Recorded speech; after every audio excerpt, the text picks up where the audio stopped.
Hai Sobat PKB Identik News, kembali lagi bersama dengan aku Anggi yang akan membahas topik sensitif lainnya. Topik sensitif hari ini yaitu merupakan sebuah keresahan bagi seluruh rakyat Indonesia, bahkan tidak hanya Indonesia tapi seluruh dunia, yaitu mengenai pelecehan seksual. Aku dan kalian semua pasti sudah tahu pelecehan seksual ini terjadi di mana aja dan kapan aja, salah satunya di tempat kerja. Bahkan aku mendapatkan sebuah data yang menurutku data ini miris ya, dan membuat aku tuh sangat sedih dan nggak nyangka loh, kok bisa. Nah, data ini aku dapatkan dari catatan tahunan Komnas Perempuan tahun 2022, yaitu mengenai kasus kekerasan berbasis gender terhadap perempuan terjadi sebanyak 112.434 kasus. Lebih dari 100.000 kasus. Yang mana ini naik 50% dari tahun sebelumnya dan menjadi kasus tertinggi selama 10 tahun terakhir. Ya, sedih, miris, kecewa, dan saat aku baca pun yang kok bisa ya gitu. Dan di tahun 2021 sendiri total kekerasan terhadap perempuan dalam ranah personal ya. Ranah personal ini adalah kekerasan yang terjadi oleh orang sekitar kita. Bisa terjadi pada suami, pada pacar, pada teman, pada ayah, pada siapapun. Jadi data yang masuk ke dalam laporan beberapa lembaga layanan ini berjumlah 2.363 kasus terdiri dari pelecehan seksual, ada 374 kasus, perkosaan yang berjumlah 597 kasus, lalu ada juga marital rape berjumlah 591 kasus, dan perkawinan sedarah sebanyak 433 kasus. Ini hanya ada di 1 tahun. Yes. Sedih? Iya. Miris? Iya. Nah, hari ini aku ingin berdiskusi dan ingin mengupas tuntas tentang pelecehan seksual. Dan aku tidak hanya sendiri di sini, aku ditemani oleh Kak Ian, selaku akademisi dan juga Ketua PKBI Cabang Kota Mataram, dan juga Mbak Ica dari selaku konselor dari Klinik Mitra Keluarga. Oke. Pak Ian, apa kabar? Sehat lagi. Alhamdulillah. Mbak Ica? Alhamdulillah sehat juga. Sudah siap membahas hal-hal yang menggugah emosi hari ini? Siap. Karena aku baru pembukaan aja udah yang aduh sedih ya sih. Oke. Pertanyaan pertama buat Pak Ian. Pak Ian, apa sih pengertian dari pelecehan seksual itu sendiri? Oke, makasih. Saya sepakat tadi, sampai saya ketik tadi, kok bisa? Iya, benar. Ini data kekerasan seksual dari catatan akhir tahun dari kawan-kawan yang ada di Komnas. Memang luar biasa kalau kita melihat data. Tapi ini wajar kalau kita menggali lebih dalam lagi, karena memang kekerasan seksual itu hampir terbiasa terjadi di lingkungan kita. Karena mungkin salah satu faktor utamanya adalah budaya patriarki yang mungkin masih orang menganggap ini masih layak, tapi sebenarnya menurut saya stop, karena sudah tidak sesuai dengan situasi saat sekarang. Oke, kalau bicara kekerasan, saya rasa kekerasan kita sudah banyak aturan yang mengatur ya. Kalau kita bicara kekerasan, kita bicara dari Undang-Undang PKDRT, kita bicara di Undang-Undang Perlindungan Anak, kemudian kita bicara di beberapa ketentuan KUHP juga, dari pasal 281 sampai dengan 302 ada bicara kekerasan juga. Dan yang terbaru yang disahkan pada April 2022 yaitu Undang-Undang TPKS, Tindak Pidana Kekerasan Seksual nomor 12 tahun 2022. Nah, kalau variasi dari arti kekerasan mungkin bervariatif ya, tapi pada dasarnya kalau bicara kekerasan seksual itu sesuatu yang berbau sensual, yang mengarah pada seksualitas ya. Baik itu dilakukan secara verbal maupun secara fisik. Itu intinya kekerasan seksual, dan itu membuat nyaman, membuat seseorang merasa tidak nyaman, bahkan terhadap korbannya sendiri atau penyintas itu meninggalkan trauma. Dan kekerasan seksual itu dilakukan di bawah ancaman atau paksaan seperti itu. Oke. Berarti ini tadi Bapak ada sebutkan tentang pelecehan seksual dan juga kekerasan seksual ya Pak ya. Saya ingin tahu pelecehan seksual dan kekerasan seksual apakah mereka sama atau ada perbedaan? Eh, Pelecehan seksual itu bagian dari kekerasan seksual. Oh, Itu oke. bagian Oke. eh, identik. Kalau pelecehan itu sifatnya verbal. Oh, oke. Itu sifatnya verbal dan dia biasanya mengarah. Misalnya bisa saja dalam bentuk sentuhan. Misalnya orang yang nggak kita kenali kemudian tiba-tiba memegang tangan kita atau tiba-tiba memegang pundak kita, itu udah masuk pelecehan. Kalau dalam bentuk sentuhan. Oke. Kalau untuk yang verbal itu? Yang verbal ya dalam bentuk ucapan. Misalnya, cewek, kamu cantik, kamu kemana? Cewek bisa minta nomor WA-nya dong. Padahal kan nggak saling kenal. Iya. Itu udah masuk pelecehan. Dan contoh seperti ini mungkin sempat rame di Lombok, terutama kejadiannya di Gili Trawangan. Ada salah satu selebgram yang menyatakan dirinya adalah korban catcalling di Gili Trawangan. Oke, menarik. Kalau Mbak Ija sendiri apakah pernah mengalami yang seperti itu lagi di jalan atau di mana gitu? Hai Mbak cantik gitu. Oh, kalau itu sih ya pernah sih Mbak. Ada terlihat perbedaan ya. Ketika saya belum pakai jilbab dulu, itu pasti setiap jalan itu kayak digoda gitu sih sama orang asing yang tidak dikenal. Nah, setelah pakai jilbab mungkin catcallingnya berbeda, mungkin lebih kayak berbau agama ya, mungkin pakai sapaan agama yang biasa gitu, kayak assalamualaikum putih kayak gitu, mau kemana kayak gitu kan, itu kan padahal kita nggak akan saling kenal kan, jadi kita terlihat apa sih kok manggil-manggil gitu. Dan aku yakin audiens di sini, sahabat-sahabat sendiri pasti pernah mengalami hal yang seperti ini. Contoh mungkin lagi di jalan lewat tempat parkir, Mbak senyum dong. Iya. Mbak senyum dong, kenalan dong, minta nomor handphone dong, kayak gitu. Dan itu termasuk pelecehan seksual. Jangan kalian anggap enteng ya. Ya, mohon maaf aku agak masuk ya. Lanjut pertanyaan selanjutnya nih untuk Pak Ian deh dulu. Apa aja sih Pak Ian bentuk pelecehan seksual dan apa aja batasannya bahwa sebuah perilaku itu dianggap sebagai pelecehan seksual? Kalau terkait dengan pelecehan seksual, terutama untuk yang verbal, kalau kita perhatikan di Undang-Undang TPKS itu ada di pasal 4 diatur, di pasal 4 ayat 1 huruf A itu diatur bahwa salah satu bentuk kekerasan seksual adalah dalam bentuk verbal atau non fisik. Oke. Nah, batasannya itu korban merasa tidak nyaman. Oke. Dan mengarah kepada bagian tubuh korban atau bagian organ sensitif dari korban ya. Misalnya menyebut dada kamu seksi, wajah kamu seksi, boleh nggak wajah kencang, kayak gitu. Dia ngucapinnya yang jelas-jelas itu merendahkan, karena kan nggak saling kenal. Iya, benar. Kalau teman misal ayo kita makan siang atau gimana, kan nggak masalah kan? Iya, ada masalah, tentu kita nyaman. Tapi kalau orang lain yang kita nggak kenal tiba-tiba di jalan maksain kita makan siang, ayo makan siang saya, kemudian itu dilakukan secara berulang, ini tuh udah jelas pelecehan. Oke. Nah, kalau menariknya di Undang-Undang TPKS ini, negara berupaya hadir, yang mungkin buat sebagian besar, wah kan cuma digituin, kan cuma dipanggil, kan cuma dicuitin. Nah, tapi kalau di Undang-Undang TPKS ini, nih untuk kaumku nih harus mulai berubah, karena panggilan-panggilan yang membuat tidak nyaman itu sudah masuk tindak pidana saat sekarang. Itu sudah ditentukan ancaman pidana penjaranya 9 bulan. Tidak sebentar ya. Tidak sebentar, jadi lumayan. Jadi jangan macam-macam. Kalau seandainya korban merasa tidak nyaman dan dia melaporkan, itu udah terjerat pidana. Oke. Nah, ini satu pesan dari Pak Ian ya. Ketika kalian mendapati sebuah mendapati sebuah ucapan yang berhubungan dengan tubuh kalian atau berhubungan dengan seksualitas, lalu kalian merasa risih atau nggak nyaman. Contohnya kayak aku mengalami juga sih, entah di tempat kerja atau apa, cantik deh hari ini, pakai lipstik merah seksi deh. Itu kalian ngerasa nggak nyaman, kalian harus melakukan sesuatu. Melakukan apa nanti aku akan bahas bersama Pak Ian ya. Ingat, jangan dianggap enteng say. Bertindaklah kalian. Oke, lanjut. Aku mau Aku mau bertanya-tanya kepada Mbak Ica.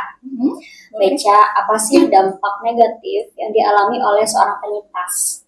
Penyintasnya adalah seseorang yang sudah mengalami pelecehan seksual ya. Jadi kita tidak menggunakan kata korban tapi penyintas. Jadi dampak negatif bagi penyintas itu setelah mengalami tindakan pelecehan seksual khususnya di tempat kerja. Oke, kalau kita bicara tentang tempat kerja, berarti penyintasnya ini adalah pekerja itu sendiri ya. Iya. Jadi dampak negatif itu tidak main-main sih, walaupun dia tidak kelihatan, itu bisa jadi dampaknya itu secara mental, Iya. bukan fisik aja. Jadi mentalnya bisa kayak terganggu. Jadi orang yang seperti itu mengalami peristiwa yang tidak menyenangkan di kehidupannya kan jadinya dia mengalami trauma seperti itu. Apalagi kayak mungkin dia tidak bisa berbuat apa-apa dari tindakan pelecehan yang dia alami. Mungkin dari atasannya atau orang yang lebih berkuasa di kantornya tersebut. Jadi itu bisa mempengaruhi kepada trauma atau bisa kita bilang post traumatic disorder. Jadi dia selalu mimpi buruk, teringat-ingat kejadian yang tidak menyenangkan tersebut, terus jadi tidak konsentrasi, mudah pecah konsentrasinya ketika dia teringat tiba-tiba, soalnya itu kejadiannya bisa membuat orang teringat tiba-tiba kejadian yang tidak menyenangkan itu kan. Suka tiba-tiba kebayang kan kayak jadi nggak konsentrasi gitu. Nah itu bisa jadi mempengaruhi produktivitas kerjanya dia. Gitu. Yang rugi juga perusahaannya sendiri atau kantornya. Iya benar. Sendiri kan. Tidak bisa maksimal dalam bekerja. Dan dia juga harus berhadapan setiap hari dengan orang yang melakukan pelecehan tersebut kepada dia. Dia kan pasti masih di lingkungan kerjanya dan itu mengganggu juga kerjasama tim. Iya. Gitu. Jadi kayak tidak akrab lagi dan dia merasa ruang kerjanya itu tidak nyaman, bukan ruang aman bagi dia. Iya. Jadi yang aku tangkap di sini adalah khususnya untuk perasaan dan juga secara mental ya. Iya. Nah, aku suka menyayangkan nih, khususnya entah ini di budaya kita atau mungkin ini memang hal yang sudah menjadi common atau sering. Dimana ketika ada suatu perasaan kita yang tidak nyaman, orang tuh suka yang ya udahlah gitu aja, nggak usah dibesar-besarkan. Kita misalnya curhat nih Pak ya, misalnya kita curhat, pasti banyak nih teman-teman yang di sana yang di tempat kerja mengalami pelecehan seksual lalu curhat, Mbak Ica, itu ada Pak itu tadi ngomong gini. Udah sih biasa aja, santai aja. Dia paling kamu paling baperan gitu ya. Kamu baperan deh, kamu lebay deh, kamu baru digituin, aku baru dikurung gitu ya. Malah kayak gitu tuh gimana Pak Ian ya tanggapannya Pak? Kok cuman? Iya, aku tuh paling sering tuh kita dengar kalau ketika ada korban berita, oh cuman digituin. Iya benar, dinormalisasi. Nah, mungkin saya juga salah satu pelaku ya dulu ketika saya belum banyak belajar ya teman-teman semua. Kita sering kali ketika ada korban, ada penyintas yang curhat terkait dengan perbuatan yang sudah dialaminya dan dilecehkan. Itu selalu kita menanggapi dengan kalimat cuman atau mungkin dengan kalimat kok bisa. Kok bisanya itu seringkali menjatuhkan korban. Benar. Kok bisa? Jangan kamu terlalu seksi ya pakaiannya. Jangan kamu terlalu genit. Padahal kok bisanya juga digunakan. Kok bisa Bapak itu seperti itu kamu? Iya. Ada juga kalimat seperti itu. Kenapa? Kenapa selalu ada kalimat seperti itu? Yang pertama untuk ke pelaku ya. Seringkali pelaku pelecehan seksual atau kekerasan seksual itu seringkali secara relasi kuasa dia lebih tinggi, terutama posisi di tempat kerja dia lebih tinggi, bahkan dia dikenal dari catatan Chatho sendiri aku belajar itu rata-rata pelaku itu dikenal berprestasi. Oh ya Pak. Selain punya relasi kuasa juga berprestasi. Jadi memang sehingga tidak kaget lawan bicara kita ketika kita bercerita, kok bisa? Iya. Padahal kita kenal sosok ini sosok yang baik, sosok yang berprestasi, tidak berdosa gitu kan. Polos, mukanya kan nggak mungkin kan dia masih polos gitu. Jadi memang kita harus akuin seperti itu. Iya benar. Padahal kalau kita mau dalami, tidak ada satupun seorang perempuan yang akan mau bercerita tentang sesuatu hal yang buruk yang terjadi dalam dirinya. Itu udah pasti. Bukan sesuatu hal yang mudah ya untuk seorang perempuan bahwa dia baru ngalamin kekerasan seksual itu. Bukan hal mudah. Bahkan ada yang menjustis, sengaja kamu kemungkinan korban penyintas itu mau jatuhin karena si pelaku ini kan dikenal lebih frustasi atau apa.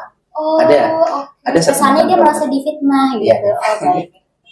Cuma memang kalau terkait dengan dunia kerja bukan hal yang mudah ya, karena seringkali sosok pelakunya itu lebih daripada korban, rata-rata seperti itu. Oh. Nah, sehingga di beberapa kasus bukan di ITB, terakhir ada saya baca di Jakarta Utara, korbannya itu lebih memilih keluar dari pekerjaannya lebih dulu baru melaporkan pelaku. Yang cowok itu Saya ya Pak ya? ya. Oh ya. Ada ya rata-rata seperti itu, karena sampai hari ini saya temukan hampir semua tempat kerja itu untuk mendukung korban itu sangat sedikit sekali. Iya benar. Malahan lebih pelaku, karena memang pelakunya dikenal sosok yang berprestasi, punya jabatan seperti itu. Iya. Oke. Apa prestisius semua. Jadi aku pernah dapat juga cerita ini temanku sendiri yang mengalami pelecehan seksual di tempat kerja. Jadi dia itu dipegang-pegang aja gitu tangannya gitu. Di saat itu dia nge-froze Pak. Dia kayak dipegang tangannya tuh yang bentar nih. Dia tahu ada sesuatu yang salah tapi dia nggak berani speak up. Yeah. Pun dia tidak berani menarik kembali tangannya. Nah, dan setelah beberapa hari setelah kejadian dia baru sadar. Oh ini ternyata pelecehan seksual ya. Dia mulai aware tuh, oh ini pelecehan seksual. Lalu dia curhatlah ke rekan kerjanya. Rekan kerjanya bilang gini, kamu lebay banget sih, biasa aja. Nah ketika itu kan dia sudah mulai aware ya Pak, tapi dijatuhkan sama rekan kerja. Jadi mikirnya gini, oh iya ya, mungkin akunya aja yang lebay. Nice. Oh iya ya, mungkin ya udah sih nggak apa-apa, teman-temanku mengalami hal yang sama, nggak usah dibesar-besarkan. Ya udah sih, ya udah deh, lupain aja. Gitu. Menurut Bapaknya gimana? Apakah ini sering terjadi? Apakah Bapak pernah menemui rekan-rekan yang ternyata seperti ini? Ini masih sering terjadi. Oh ya. Kalau saya dampingi korban serius dalam pendampingan penyintas kasus kekerasan seksual, satu hal yang paling sulit yang saya lakukan. Apa itu Pak? Meyakinkan korban bahwa dia adalah korban. Oke. Itu sesuatu yang paling sulit. Karena kenapa? Iya. Banyak pertimbangan. Misalnya di dunia kerja, Pak, kan nanti kalau kalau saya ungkap kasus pelecehan yang saya alami, gimana dengan kerjaan saya? Oke, sedih banget. Pak, nanti kalau saya mengungkap kasus ini, nanti teman-teman saya bilang saya fitnah. Iya benar. Banyak. Bahkan berapa kasus yang saya memang kejadian yang seperti itu. Dia nggak dapat support dari teman-temannya, justru dia yang dianggap rendah. Iya. Atau bahkan yang lebih menyedihkan lagi, justru dia nggak dapat support dari orang tua. Kok bisa sih Pak? Udah, kamu jalani aja, kerja yang baik aja. Masih kita ngalamin.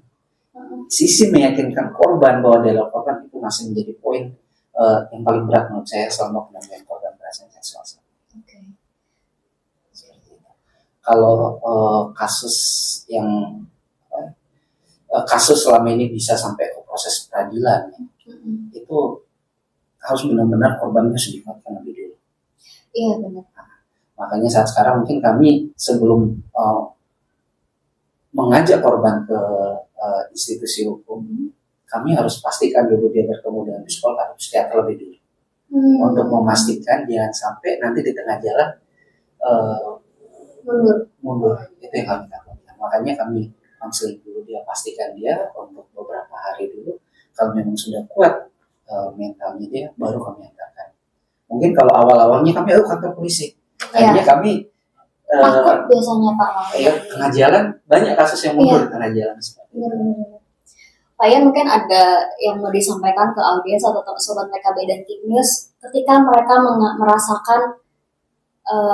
merasa ragu untuk bercerita tentang pelecehan, karena kan banyak seperti yang udah saya bahas tadi, kita ini ragu ini pelecehan apa bukan.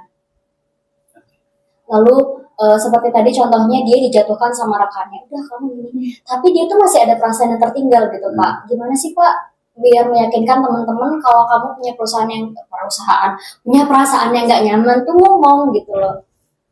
Bantu mereka untuk speak up gitu Pak, encourage nanti mungkin mereka. Mbak Anissa lebih lengkap ya. Kalau ini mungkin apa ya namanya jalan keluar lah. Karena memang ini menjadi mission impossible ya untuk bisa kita memberikan pemahaman ke masyarakat, stop jangan melakukan pelecehan seksual, jangan menggunakan perempuan atau yang lainnya. Gini, kalau seandainya kita menjadi korban, mungkin di tempat kerja, hal yang pertama yang harus kita lakukan, yang pertama kita harus berani bersuara. Ini suatu yang sangat penting sekali. Memang ini nggak mudah. Benar. Ini memang nggak mudah ya untuk kita bersuara. Tapi pertimbangan utama, kalau kita nggak bersuara, pasti si pelaku akan ngulangi lagi perbuatan itu kita. Oke. Itu udah pasti. Atau orang lain, orang terdekat kita. Itu udah pasti. Itu udah pasti. Jadi hal yang harus dilakukan pertama korban, ajak bicara pelaku. Ajak bicara pelaku. Sampaikan, saya keberatan dengan sikap saudara tadi. Saya keberatan dengan sikap bapak tadi. Saya merasa direndahkan. Jadi saya mohon lain kali untuk tidak diulangi. It's okay. Mungkin menyampaikan langsung agak sulit ya, karena ini nggak mungkin. Kamu langsung ngomong pelaku. Ya kalau tatapan, apalagi dia bos kita. Iya benar. Oke, nggak bisa bicara. Lakukan dengan tulisan. Oh, old school gitu ya? Iya. Karena nanti Mbak Niza yang lebih jelaskan. Kita ngeluarin sesuatu masalah pikiran kita tuh apa? Kayak kita ngurangin beban. Daripada kita pendam itu bahaya. Itu bisa jadi bom waktu. Benar. Itu nanti kita yang justru seharusnya kita mendapat perlindungan, tapi kok kita merasa makin sakit mental kita. Benar. Nah, atau dengan cara membuat tulisan. Buat tulisan, sampaikan keberatan. Sikap bapak tadi saya tidak nyaman, sampaikan. Nih. Oke. Tujuan dari speak up, baik dengan menyampaikan langsung tulisan, itu penting. Penting yang pertama, ini pelaku hanya sekedar hilaf atau memang dia bejat. Oh iya. Oke. Selain untuk kesehatan mental korban ya, untuk memastikan dua hal itu, ini memang orangnya hilaf atau memang bejat. Okay. Selain tujuan, kalau dia hilaf, nggak akan mungkin dia berani mengulangi. Oke. Ini orang yang baik nih, cuma mungkin tadi hilaf karena ke bawah suasana mungkin. Kalau dia baik, dia nggak akan berani itu, saya yakin. Nggak akan berani dia mengulangi. Bakalan berhenti gitu ya? Bakal berhenti dia. Tapi kalau dia bejat, dia akan mengulangi. Oh, malah ngerasa ketantang ya Pak? Tantang. Nah, kalau seandainya dia ngulangin lagi seperti itu, sampaikan ke pimpinan. Kita lakukan secara bertahap. Sampaikan ke pimpinan. Oke. Kalau seandainya di pimpinan tidak juga kita mendapatkan perlindungan, saya rasa jalur yang ketiga kita menggunakan lembaga layanan. Misalnya baik lembaga pemerintah maupun pemerintah. Kalau pemerintah saat sekarang di Undang-Undang TPKS sendiri itu memperkuat posisi UPTD PPA, Unit Pelaksana Teknis Dinas Perlindungan Perempuan dan Anak. Itu hampir di semua kabupaten kota itu punya. Bahkan di tiap provinsi itu punya UPTD PPA. Yang salah satu tugas utamanya mereka adalah memberikan perlindungan kepada korban perempuan. Terutama korban kekerasan seksual. Oke, nanti di lembaga layanan pemerintah, atau juga yang non pemerintah seperti di PKB kan ada Mbak Nisa sendiri selaku konselor. Ya, nanti di sana ngeluarin beban itu penting Mbak Nisa. Penting. Bercerita di sana ketemu psikolog yang memang ahlinya kan paham di bidang itu. Nah, nanti dari psikolog dan juga dari pendamping yang ada dari pendamping nanti akan berbicara secara mendalam apakah ini kasus ini layak atau tidak kita lanjutkan ke proses hukum atau tidak. Bahkan bisa dilanjutkan ke proses hukum ya Pak ya. Ini penting juga untuk kita menemui lembaga layanan ya, kecuali untuk mentalnya si korban juga kita harus kasih pemahaman nih ke korban. Gini loh proses hukum. Karena seringkali orang tuh salah kaprah tentang proses hukum. Dipikir ada yang berpikiran lapor hari itu langsung pelakunya ditangkap hari itu juga. Karena kan nggak punya pemahaman ya. Atau mungkin dia punya pemahaman, malas nanti saya kantor polisi, nanti setiap hari saya dipanggil. Kan mikirnya kayak gitu kan. Karena pemahaman orang tentang hukum kan nggak semua sama. Bahkan saya rasa sebagian masyarakat tuh awam sekali. Nah, nanti di sini posisi pentingnya pendamping. Dia harus juga paham hukum, walaupun tidak paham banyak, tapi minimal terkait dengan proses beracara itu dia paham. Misalnya nanti kalau kamu lapor polisi, nanti kita ke SPKT, kita buat laporan atau pengaduan di situ. Setelah dari SPKT, nanti kita kamu divisum. Oh, didampingi. Nah, itu nanti. Setelah kamu divisum, tergantung kamu. Apakah setelah divisum kamu langsung di BAP atau mau pulang dulu, besok lagi datang juga bisa. BAP itu apa, Pak? Berita acara pemeriksaan atau mungkin berita acara interogasi. Oke. Kalau memang dia belum siap setelah visum, besok aja nggak apa-apa, pulang dulu. Besok bisa balik lagi ke kantor polisi. Nah, pemeriksaan di polisi itu nggak harus datang setiap hari juga. Biasanya pemeriksaan di kantor polisi itu 1 atau 2 kali saja. Ya, cuma memang proses di kepolisian itu nggak sesimpel yang kita bayangkan. Nggak bisa sehari 2 hari atau seminggu. Iya. Mereka juga butuh waktu mungkin 3 minggu, 4 minggu atau yang lain. Lumayan lama juga Lumayan ya, lama. Pak ya. Tapi ini penting dengan psikolog memberikan penguatan juga seperti itu. Karena kalau pengalaman kami selama ini, korban walaupun dia sebagai korban jangan berhenti dia beraktivitas seharusnya.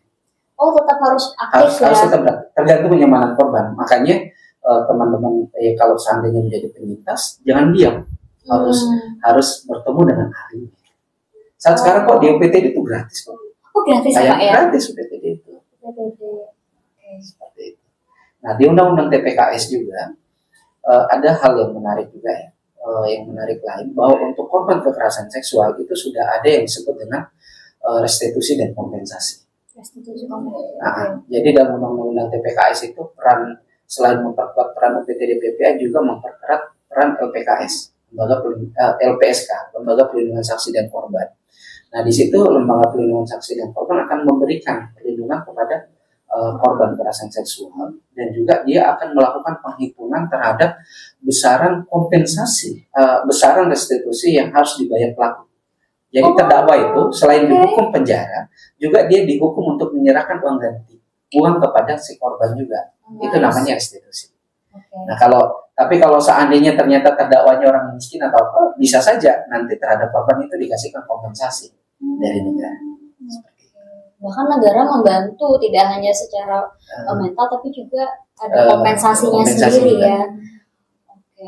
Untuk Baca kan selaku dari lembaga pasti pernah juga mendapatkan laporan ya dari penyintas pelecehan seksual ini.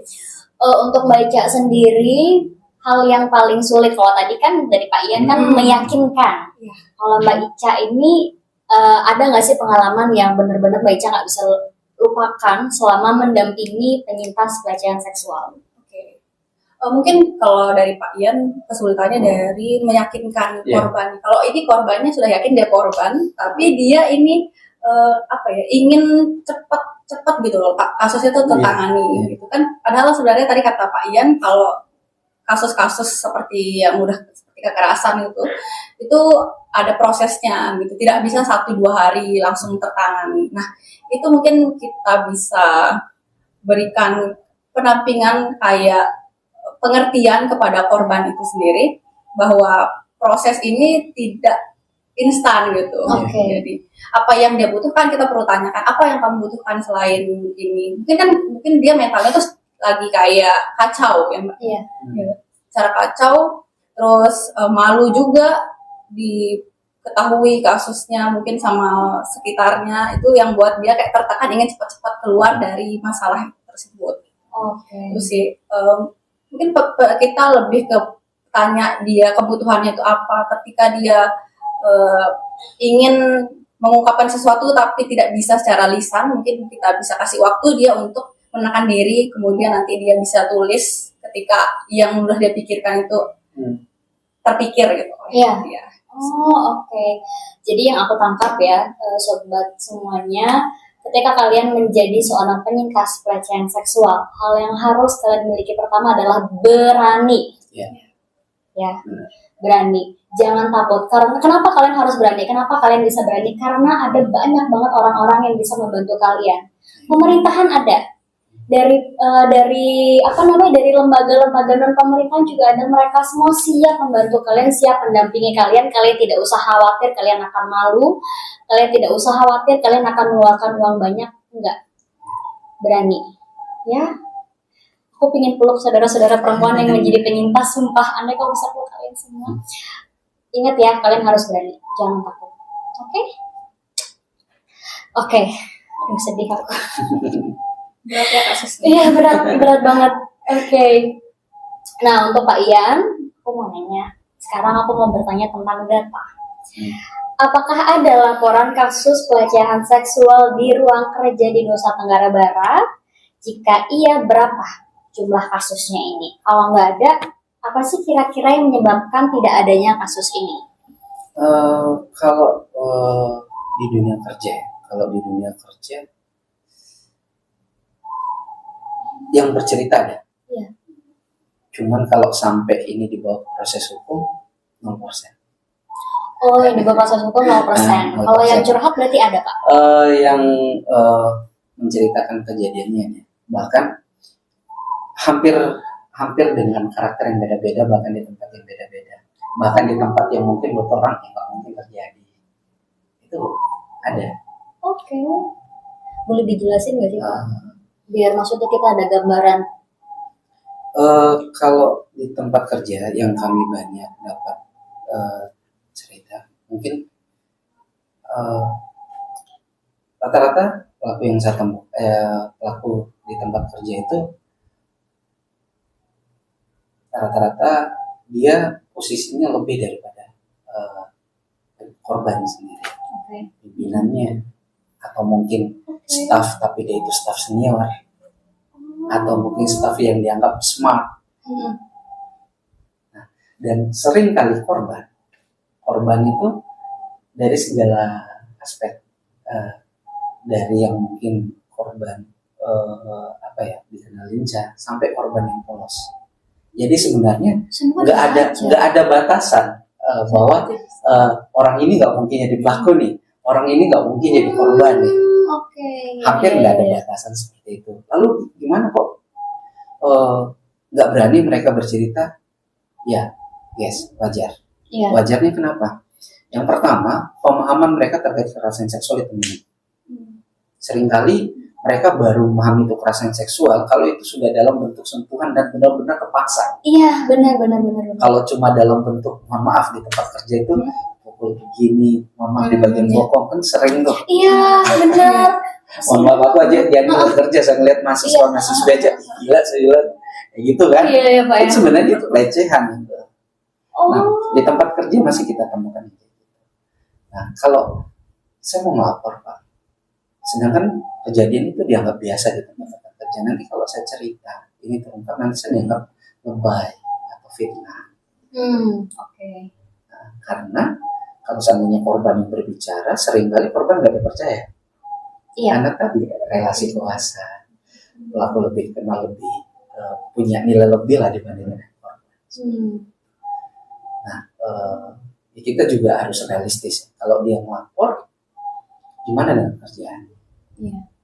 Gimana dengan kerjaannya? Apalagi kalau di NTB untuk masyarakat lokal sendiri ya, itu kan susah kita cari kerja di sini. Iya. Lapangan kerjanya sempit. Nah, jadi ya mereka lebih milih menang. Nah, saya pun tidak pernah memaksa kamu harus melapor. Kita lebih, kalau sudah jadi pendamping biasanya paham, kita lebih korban maunya apa, ini hal yang penting. Nah, karena dengan kita ngelapor ke polisi belum tentu juga itu sesuai dengan keinginan korban. Makanya kita harus tetap ngasih pemahaman ke korban, tetap perhatikan mentalnya dia itu penting. Bayangkan aja ya kalau kita paksain kantor polisi, tiba-tiba besok dia dipecat tuh, dia dipecat.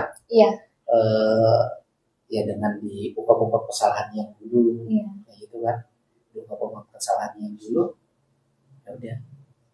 Nah, tapi yang paling penting nih, ada beberapa saya temukan kerjaan, misalnya kerjaan jadi yang seringkali itu aku perhatiin, yang mungkin mohon maaf, yang levelnya nggak level sales atau yang lain, seringkali ada trik yang saya perhatikan. Orang perusahaan itu membuat si korban melakukan kesalahan dulu. Dia kayak megang kartu as dulu nih. Oh no, oke. Ini ada trik yang mungkin orang nggak nyangka, tapi aku temuin kasus. Misalnya begini, korban kerja jadi sales. Oke, iya. Nah kemudian korban kesulitan keuangan nih. Iya. Dia ambil aja barang itu. Oh, Ambil aja. diiming-imingi. Bukan Oh, ini, Dijebak ya. belum kelihatan nih pelecehan Oh, belum seksualnya, kelihatan. belum kelihatan. Kelihatannya Ambil kan aja masih barang. baik dulu gitu ya. Baik dulu, nanti kamu ganti barang. Oh, manipulatif Misalnya dong ya. ya udah ambil nih barang nih. Iya. Satu kali, oke, 2 kali. Berarti kan kartu asnya udah kepegang tuh. Iya. Ini kapan pun, Aduh. ini dia bisa dilaporin nih, kamu udah melakukan pencurian ke perusahaan. Ah, serius, Pak? Serius.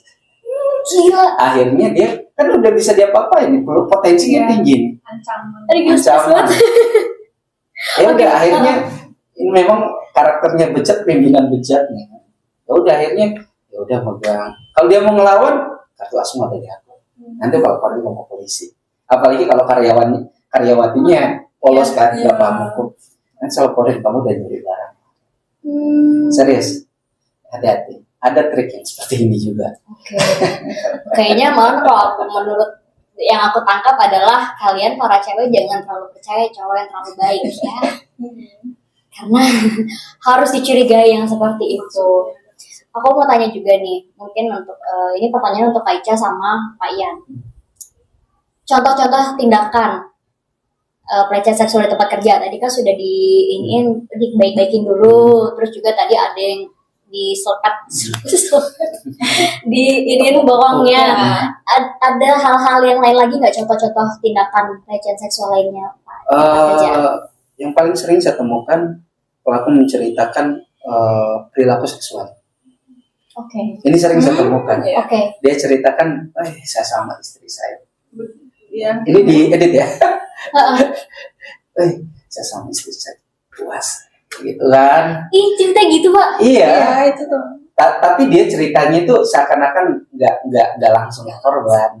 Oh, curhat Tapi, aja gitu iya, kayak ceritanya curhat. ya. Kayak bercanda deh. Wah, puas. Jadi tapi kan jadi banyak yang kayak gitu. Oh, oke. Banyak yang kayak gitu. Jadi dia berharap si korban itu merespon. Banyak. Ini kejadian kok di Mataram, di salah satu kantor kelurahan ada saya alami. Kantor kelurahan Pak? Ada. Dia Oke. istri saya sampai berapa kali kayak gitu. Ada cerita aktivitas seksualitasnya. Ada yang kayak gitu. Atau mungkin yang sering itu selain menceritakan seksualitasnya juga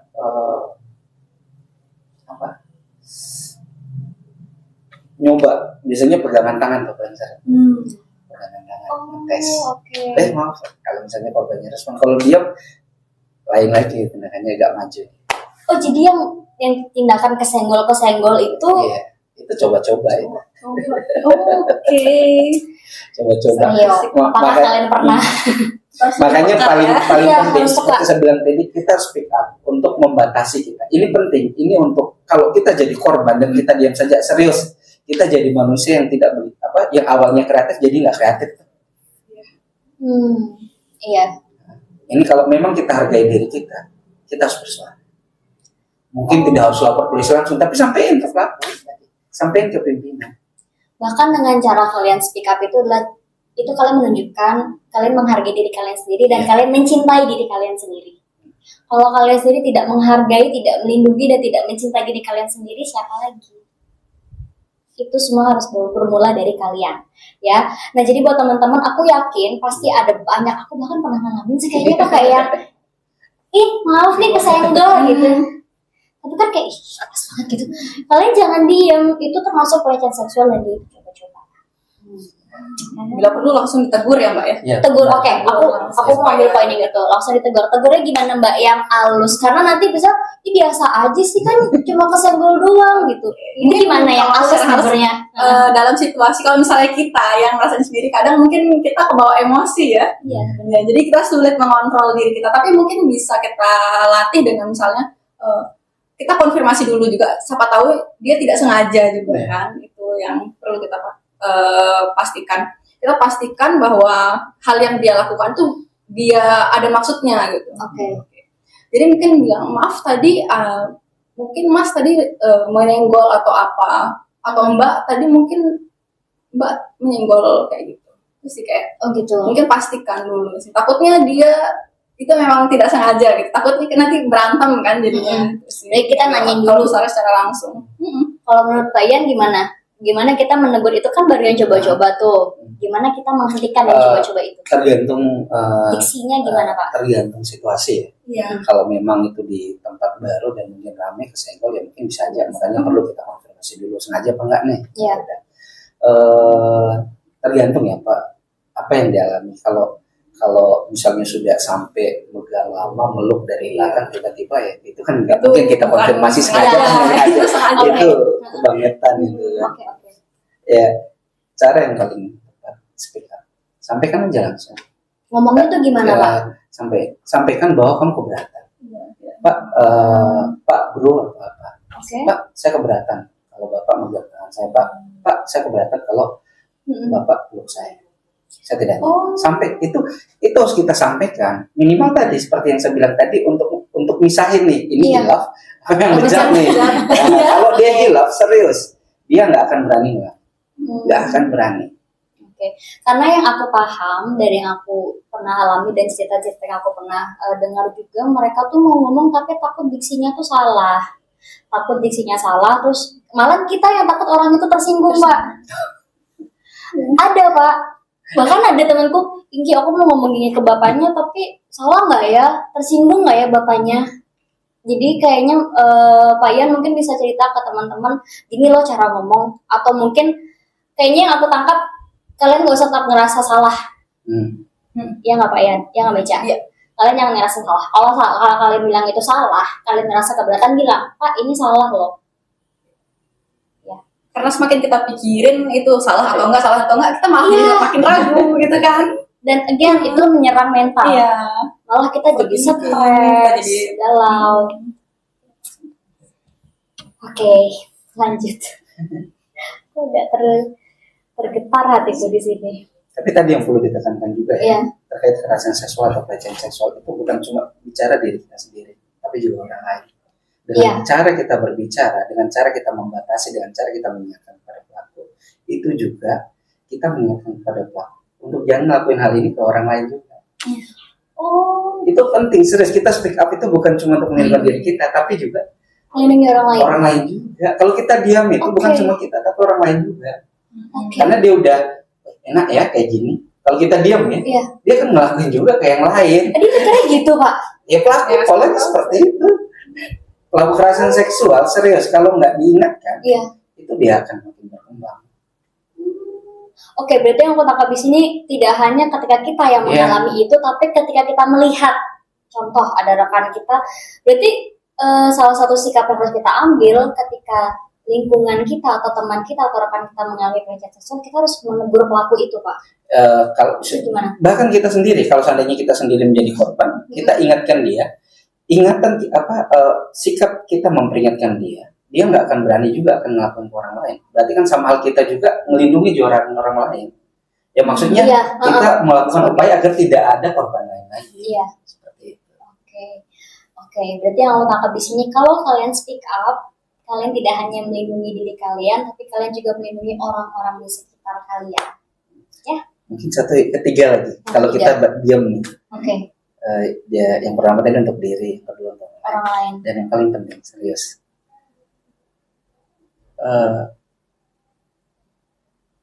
Kalau sudah terlalu sering, kalian akan menjadi korban yang makin sulit diterima oleh orang lain. Serius. Wah, ini gimana, Pak? Maksudnya gini. Itu seperti kalimat itu, kok bisa sih? Iya. Kok bisa? Kok bisa sih sampai korban ada di rumah pelaku? Iya. Ya kan? Oke. Itu kan orang akan makin nggak percaya dan kita, oh pasti Iya. pasti si korban yang genit nih, kenapa harus ke rumah pelaku? Udah tahu di rumah pelaku nggak ada istri. Iya, benar. Karena dari awal kita udah biarin si pelaku megang tangan, pelaku tiba-tiba nyandarin tangan. Karena kita diam. Nanti lama kelamaan kita nggak nyangka akan naik tingkatan dia. nanti tiba-tiba misalnya pelaku bos nih, ke rumah dong, bawa berkas itu sama tanda tangan, nggak kepikiran kita. Iya, polos-polos aja. Polos aja. Ternyata tiba-tiba di rumah bos digituin, kita itu akan membuat kita sebagai korban akan makin sulit kita mendapatkan perlindungan dari orang lain. Oh, oke. Semakin sulit kita keluar dari lingkaran setan itu. Iya, akan makin Oke. Untuk kita diakui kita sebagai korban itu makin sulit juga. Sulit dipercaya. Oh, ini hanya ingin ngejebak gitu. Makanya penting ketika perbuatannya masih kecil, sekedar megang tangan, langsung speak up, stopin Pak, saya keberatan, saya nggak nyaman. Wah, mungkin anggap takut nanti saya dikirain lebay saya. Enggak, itu urusan belakangan. Oke. Dan saya yakin kalau pelaku itu kalau sudah korban ngomong kayak gitu, dia akan menghargai. Karena pada dasarnya pelaku itu sebenarnya orang baik, serius. Tapi karena ada kesempatan dan dia saat ngelakuin itu dari hal yang kecil-kecil, ya udah dibiarin, akhirnya besar. Oh gitu. Jadi kalau jadi 3 hal itu penting kita speak up. Iya. Untuk diri sendiri, orang sekitar, dan juga mencegah untuk menjadi tingkatan yang lebih jauh. Oke. Kalau Mbak Ica ada yang mau ditambahkan? Mungkin tidak ada sih, udah cukup lengkap. Udah lengkap ya sama yang terbongkar semua. Oke. Selanjutnya adalah ini kita membahas tentang kalau berbicara soal hak bagi para penyintas yang sudah terlanjur mengalami pelecehan seksual ini. Apakah kita itu memiliki perlindungan hukum, Pak? Lalu kemana kita harus mengadu? Mungkin tadi sudah dibahas sedikit ya. Kita harus ke lembaga, kita harus ke klinik, kita bisa ke klinik mitra keluarga, ke UPTD, gitu. Apakah nanti dia ada perlindungan hukum nggak sih, Pak? Jadi mungkin kalau kita bicara perlindungan ke penyintas, mungkin hukum itu kesekian. Yang paling penting itu mental. Kita pastikan dulu korban dalam kondisi mental yang sehat. Ini penting banget. Baru kita bicara hukumnya. Nah, kalau dari sisi hukum terkait dengan pembuktian serius cukup sulit. Iya, benar. Karena apalagi kalau terkait sifatnya pelecehan. Verbal terutama. Iya. Kalau itu terutama penyintas, kalau kejadiannya sudah cukup lama itu sulit. Makin lama kita ngelaporin itu makin sulit kita tahu pembuktiannya, itu rumusnya. Terutama kalau terkait dengan pelecehan seksual, saksi biasanya selama ini kalau orang mau bersaksi, kalau dia langsung diajak jadi saksi sesaat setelah kejadian, biasanya orang tuh masih semangat, ayo saya jadi saksi. Tapi kalau sudah lama, malas. Udah melempem istilahnya ya. Dan melempem. Pembuktian di kasus kekerasan seksual makin cepat itu makin bagus, itu rumusnya. Kalau makin lama akan makin sulit. Makin cepat makin bagus. Makin cepat makin bagus. Kalau terkait pelecehan, ya memang di sini mungkin tergantung keterangan saksi ya. Iya. Kalau terkait dengan it's okay, nggak masalah korban saja, karena memang di undang-undang TPKS keterangan korban saja itu sudah kuat kok.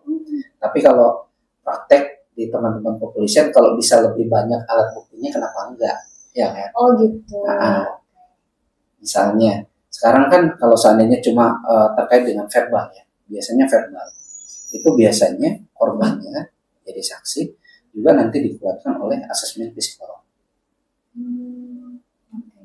Asesmen dari psikolog. Nah, nanti dengan itu aja sebenarnya sudah cukup memenuhi kalau kita melihat undang-undang TPKS ya. Tapi ya teman-teman kepolisian nggak segitu juga kali untuk nyari, dia harus nyari saksi untuk membuat nyari bukti. Saksi. Mungkin saksi yang langsung melihat itu tipis kemungkinan langsung ya melalui verbal. Kalaupun mungkin dia tahu ada ngucapin, itu seringkali pelaku dengan saksi itu punya hubungan dekat. Iya kan? Oh iya. Bisa nggak enak itu kan bosan. Enak saya nanti. Masa cuma jadi saksi ini nanti saya dipercaya. Serius. Jadi ikut-ikutan keseret. agak susah nih. Oke. Makanya saya, apalagi kalau kejadian sudah cukup, kita biarkan nggak ada masalah, udah cukup lama, ya tentu dia nggak mau. Kok kamu mau baru laporin sekarang? Iya benar. Tapi kalau baru kejadian aja. Iya. Pembuktiannya, kalau mungkin terkait dengan kekerasan fisik ya, apalagi kalau udah terkait dengan pemerkosaan, itu mungkin lebih enak. Ada keterangan korban, ditambah asesmen psikolog, ditambah dengan hasil fisik. Iya. Enak. Tapi kalau sudah non fisik, ini agak susah. Apalagi non fisik, bisa juga fisik mungkin dalam bentuk rabaan atau yang lain, nggak bisa kan? Iya. Nggak bisa ya, kecuali saksi yang melihat, ya benar saya melihat tangan pelaku di pundak korban. Itu bisa. Itu makanya, ayo speak up. Ayo speak up. Karena apa ya, kejadian parahnya kejadian itu karena kita diam saja sebenarnya. Coba seandainya saat pelaku masih coba megang tangan, kita bicara, oh enak, nggak berani. Kalau dia orang baik nih pelaku. Nanti kalau kita diam, korbannya diam pertama, nanti korban bertambah. Tingkatan kebejatan pelaku juga bertambah. Iya, karena kayak ya udah sih yang kemarin aja nggak apa-apa, kayaknya nggak apa-apa deh. Naik dikit nggak apa-apa nih, lanjut. Masa? Ini sih juga mungkin lebih ke tambahan aja ya. Mungkin sebagai saksi yang melihat atau rekan kerja yang biasa melihat dia melakukan seperti itu, pelecehan, itu mungkin kita jadi saksi yang aktif gitu.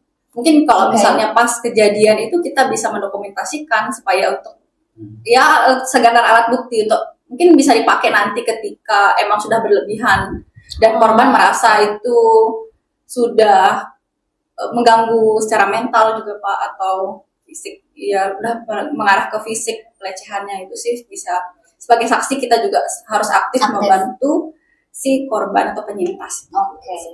Jadi lebih tepatnya kepada mungkin teman-teman yang tidaklah menjadi sebagai penyintas tapi melihat kegiatan itu sendiri. Kalian jangan diam aja, bantu saudara kalian, bantu teman dan rekan kalian, karena menurut kalian itu biasa aja tapi enggak. Itu dia berkecamuk di dalam. Itu mungkin bahasanya agak kasar, tapi aku bilang dunia mereka tuh terbalik. Dunia mereka tuh udah yang terbolak-balik, jadi kalian jangan anggap enteng hal-hal kecil seperti itu, karena itu bukanlah hal biasa ya. Oke, lanjut Meja. Ada nggak sih dampak kepada perusahaan itu sendiri ketika ada oknum atau ada seseorang yang menjadi pelaku pelecehan seksual? Ada dampaknya nggak pada sebuah perusahaan? Kalau dampak dari perusahaan secara tidak langsung ya pastinya dari produktivitas pegawai itu sendiri menurun, yang berakibat perusahaannya juga rugi ya. Walaupun cuma satu orang, tapi kan dia mempengaruhi pekerja yang lain juga Mbak. Bisa jadi kayak pekerja yang lain juga merasa tidak nyaman dengan lingkungan kerjanya. Oh berarti misalnya atasannya yang menjadi pelaku, atasannya seperti itu, dia tidak secara psikis dia masuk ke tempat kerja itu sendiri merasa tidak nyaman dan berat gitu. Seperti apa ya? Seperti masuk penjara, masuk neraka gitu ya istilahnya. Gitu. Dan nama baik juga, misalnya kalau tersebar ya, sampai tersebar, secara tidak langsung pasti akan, apabila korban juga berani speak up gitu ya, itu nama baik perusahaan juga jadi jelek gitu. Itu menurunkan nama baik perusahaan. Itu sih. Nah, ngomong-ngomong tentang nama baik, ini kasus ini kayaknya pernah terjadi juga di Lombok ya, tapi aku nggak jelaskan secara lebih lanjut. Jadi ada seorang penyintas yang melapor kepada atasannya, saya mengalami hal seperti ini, tapi malah pihak atasannya, udahlah diam aja, nanti kamu malah akan mencemarkan nama baik institut atau perusahaan ini. Tanggapannya gimana Pak ya? Berat ya Pak? Berat ya Pak? Berat, karena hampir di semua tempat ya kejadian itu terjadi, bahkan di tempat yang kita nggak pernah bayangkan itu terjadi. Dan kalimat pimpinan itu sebagian besar ya seperti itu. Saya bilang, udah diam saja, nanti rusak nama perusahaan atau nama institusi kita ini.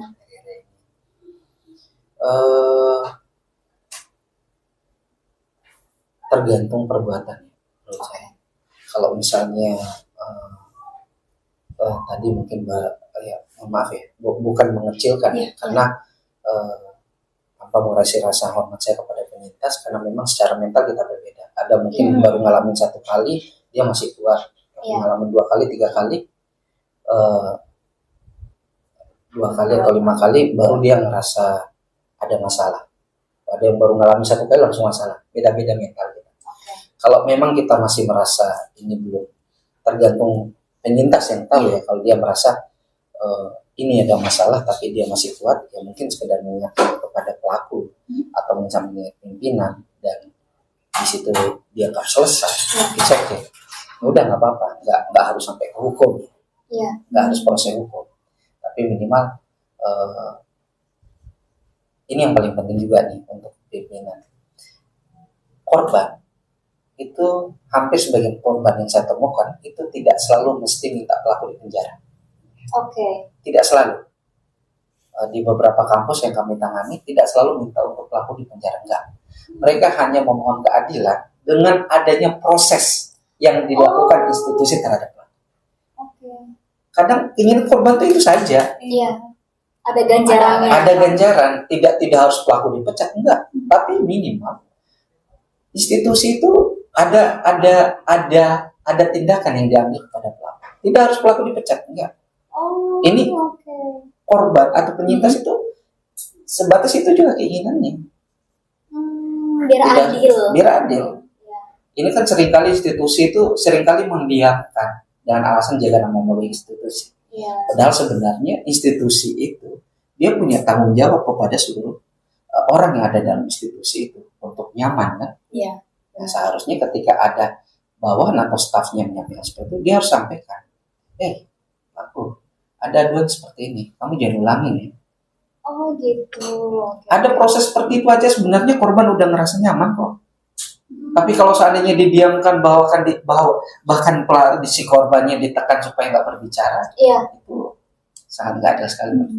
Itu kepada Bapak Ibu atasan, bagi kalian yang melihat kasus-kasus seperti ini, tolonglah dibantu. Para penyintas ini tidak berekspektasi banyak. Mereka hanya minta dibantu untuk dilindungi. Dengan cara apa? Ditegur aja pelakunya. Bapak, Ibu, saya mendapatkan laporan ini, tolong ya, jangan lagi dilakukan. Mereka hanya butuh itu. Kalian tidak perlu membungkam mereka. Bantu mereka, kuatkan mereka. At least kuatkan deh. Support. Kasih mental support, lalu bantu dengan tegur seperti itu. Ya, ternyata obrolan kita sudah melebihi 1 jam ya Bapak ya. Sudah, ini kayaknya kalau kita bongkar lebih jauh butuh waktu lebih dari ini. Kami sih berharap mudahan nanti Bapak Ian ada kesempatan lain kita akan membongkar lebih lanjut untuk audiens semuanya. Bagi kalian yang mungkin ada hal-hal yang ingin diceritakan atau mungkin kalian punya keresahan-keresahan yang sama, kalian bisa komen, kalian bisa langsung aja tulis curhatan kalian di comment section, atau kalian bisa menghubungi langsung Klinik Mitra Keluarga. Instagramnya di mana? klinikmitra.keluarga. Klinikmitra.keluarga. Kalian bisa hubungi mereka lewat Instagram, nanti ada nomor WhatsApp dan semuanya, kalian bisa curhat. Jangan anggap hal kecil itu adalah hal yang enteng. Semua hal kecil itu bisa menjadi besar kalau kalian diam-diam aja. Ya, ada pesan mungkin Pak Ian, Mbak Ica untuk audiens semuanya? Berani bersuara aja sih, Mbak. Berani bersuara. Nah, speak up itu penting, Mbak. Speak up itu penting untuk diri kita, untuk orang sekitar kita, dan juga untuk pelaku juga ini penting, Mbak. Supaya nggak terlalu terjerumus. Harus keluar dari lingkaran setan itu ya Pak. Oke, kalau Mbak Ica sendiri gimana? Kalau dari aku sih mungkin lebih ke layanan gitu. Layanan mungkin banyak yang merasa itu bahwa untuk perempuan saja, tapi tidak untuk perempuan saja, bahwa laki-laki juga bisa mendapatkan layanan yang setara dengan perempuan. Jadi tidak terbatas pada siapapun, berapapun umur kalian, apapun status kalian semua bisa mengakses layanan, konsultasi itu. Dan salah satu tepatnya itu di Klinik Mitra Keluarga. Kalian bisa langsung aja cek Instagramnya di Klinik Mitra Keluarga. Oke, sekian terima kasih banyak Pak Ian untuk waktunya, Sama-sama. untuk Mbak Ica, terima Terima kasih kasih, banyak, senang sekali bisa berdiskusi dengan beliau-beliau yang luar biasa ini. Terima kasih semuanya, assalamualaikum warahmatullahi wabarakatuh, bye